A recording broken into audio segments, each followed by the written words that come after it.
Since orbital debris poses a threat to the Earth's population, it is now catalogued and the risk evaluated. Currently, we estimate that there are about 36,000 objects orbiting the Earth. We can add the 30,000 or so objects that have already fallen back to Earth.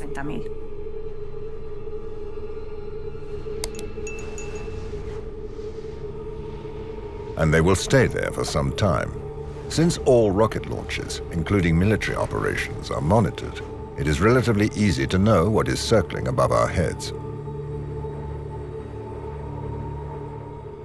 All the artificial objects in space, satellites and debris orbiting above our heads, represents a mass of around 9,000 tons.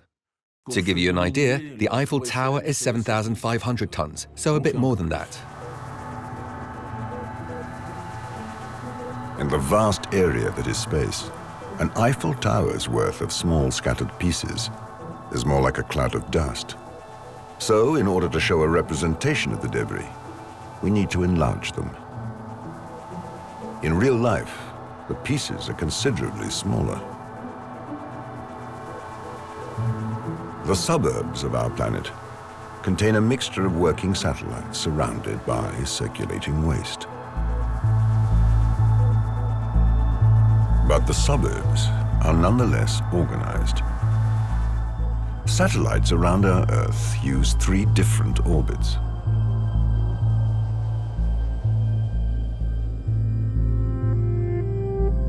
Furthest from the Earth is geostationary orbit, a thin layer 22,000 miles away.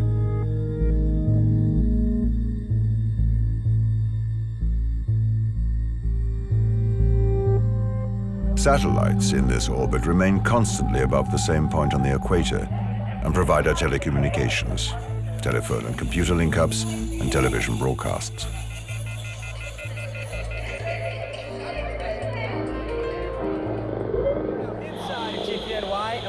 Each satellite is spaced an average of 40 miles apart.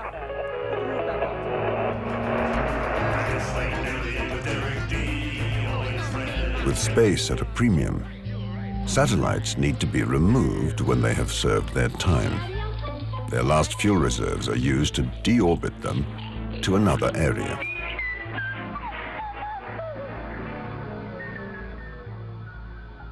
Here, the satellite is moved higher to a graveyard orbit, further from Earth, where it will not interfere with anything.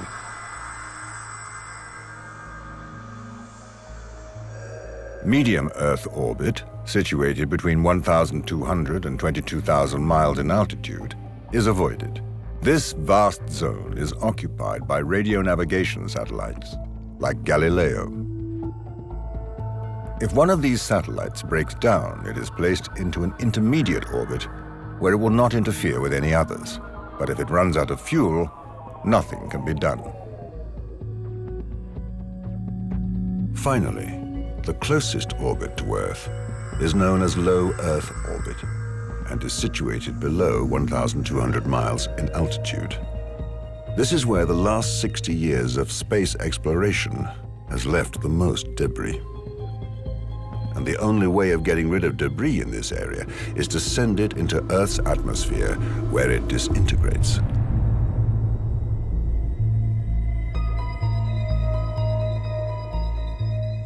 There are different areas on Earth where objects can re-enter with almost no risk because they are far from populations. For example, there is an area in the South Pacific which is very, very big, and where we tend to re-enter large objects.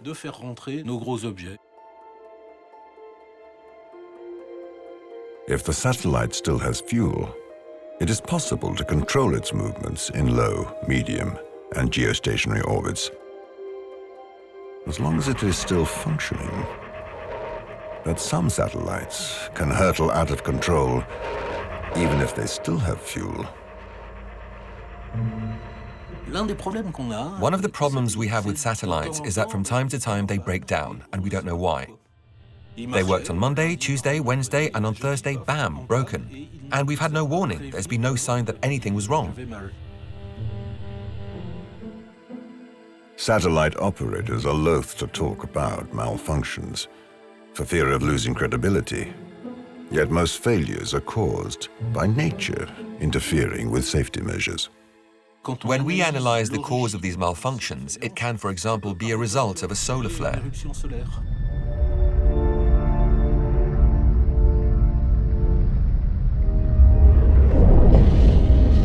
During solar storms, our sun releases huge amounts of energy that disperses electrically charged particles into space.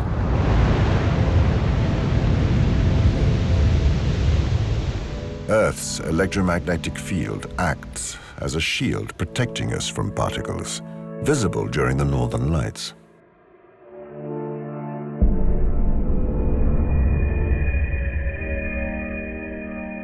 But satellites are like sitting ducks. Solar radiation is capable of wiping out navigation systems.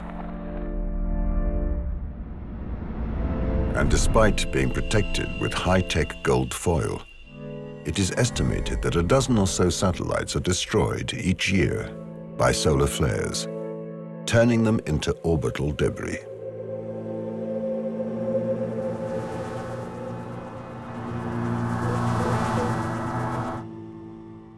Space is an infinite empty space with some junk moving around above our heads. And these objects pose two problems. First, when they are in orbit, they're there for a long time. For example, an object at an altitude of 600 miles will stay there for 1,000 or 2,000 years. Secondly, during the course of these 1,000 or 2,000 years, they are moving at speeds of 18,000 miles an hour. 18,000 miles an hour for 1,000 years is a lot, so the probability of crashing into something during that time is very high. Until 2007, experts tracked around 12,000 large pieces of junk. But since then, 3 major events have caused the situation to degenerate. The most serious involved Kosmos 2251, a Russian satellite in low Earth orbit that suddenly stopped working. The Russians could no longer communicate with it and were unable to deorbit it to Earth. In a perpendicular trajectory at the same altitude, a brand new American satellite called Iridium 33 was in orbit.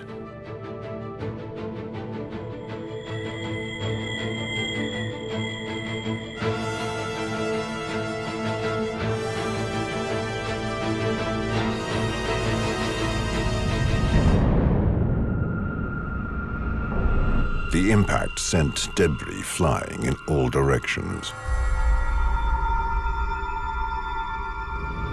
Around 2,500 pieces, larger than 3 inches, and many other smaller fragments were ejected into space, posing a threat to all the devices in low Earth orbit.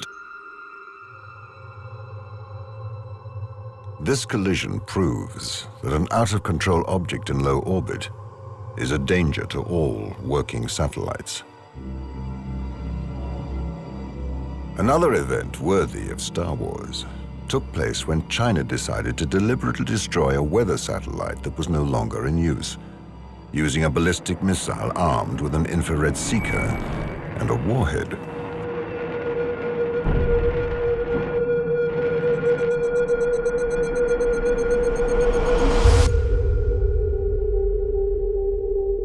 It was an arrogant show of strength by Chinese authorities, with no concern for the consequences. On the 15th of November 2021, the Russians returned fire with a Noodle missile.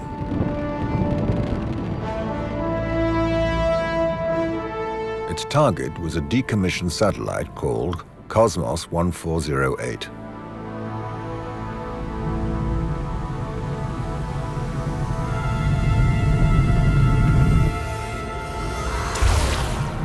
The resulting explosion scattered 1,500 pieces of large debris into low orbit in all directions.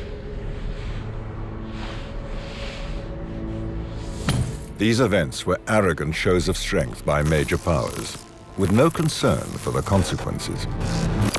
Everybody is talking about the events caused by the Chinese and Russian governments destroying a satellite on purpose. We all now know that these types of events are the greatest source of a risk of collision to our satellites in space. As a result, there are now more than 1 million pieces of debris larger than half an inch circling the Earth. And some of these pieces come not from satellites, but from rockets. In the fuel tank of a normal rocket that takes satellites into orbit, you have one chamber with liquid oxygen and another with liquid nitrogen. And I'm sure you remember from school that when these two gases mix, it becomes nitrous oxide, and it explodes. And that's what happens again and again in space. Not all the fuel is used to the last drop. This reserve fuel mixes, and instead of having an intact upper level, you have 1,000 pieces of debris, which remain in orbit. Like a pandemic, this junk proliferates and risks creating even more debris.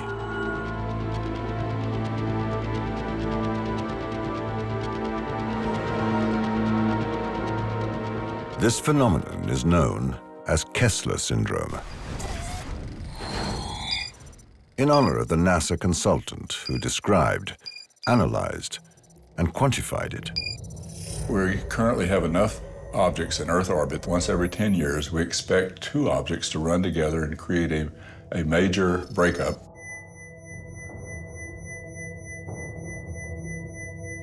Don Kessler proposed this scenario back in 1978. Since then, it has been proven multiple times.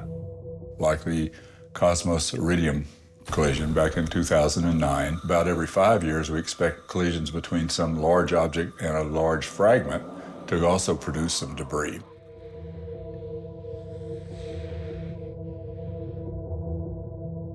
Don Kessler also predicted that the collisions would have a cascading effect where each collision increases the likelihood of further collisions.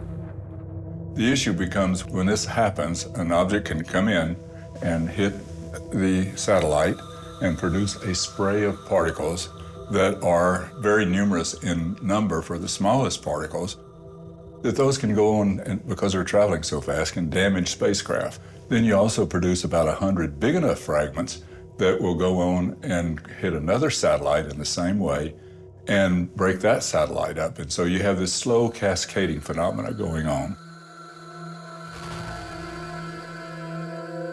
This theory was proven accurate in 1996, when debris from an Ariane rocket launched 10 years before crossed paths with a French military satellite called Cerise.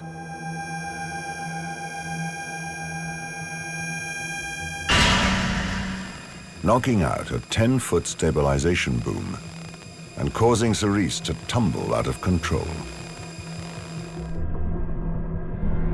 This incident is just one example of such a chain reaction in space. Non-functioning satellites and rocket leftovers have created clouds of debris traveling around the world at 18,000 miles an hour, hitting working satellites and creating even more debris. This proliferation could endanger a huge range of activities on Earth. It's easy to forget that satellites are a major part of our daily lives. We all expect to open our mobile phone and look for a place where we want to go and find the directions to get there. We use satellite positioning technology. In the same way, when we go on a trip, we withdraw money at an ATM in America, and we obtain that money thanks to satellite telecommunications that connect with our bank in Europe. It's hard to imagine life without smartphones, bank cards, or GPS systems. Nowadays, we wouldn't live long without satellites.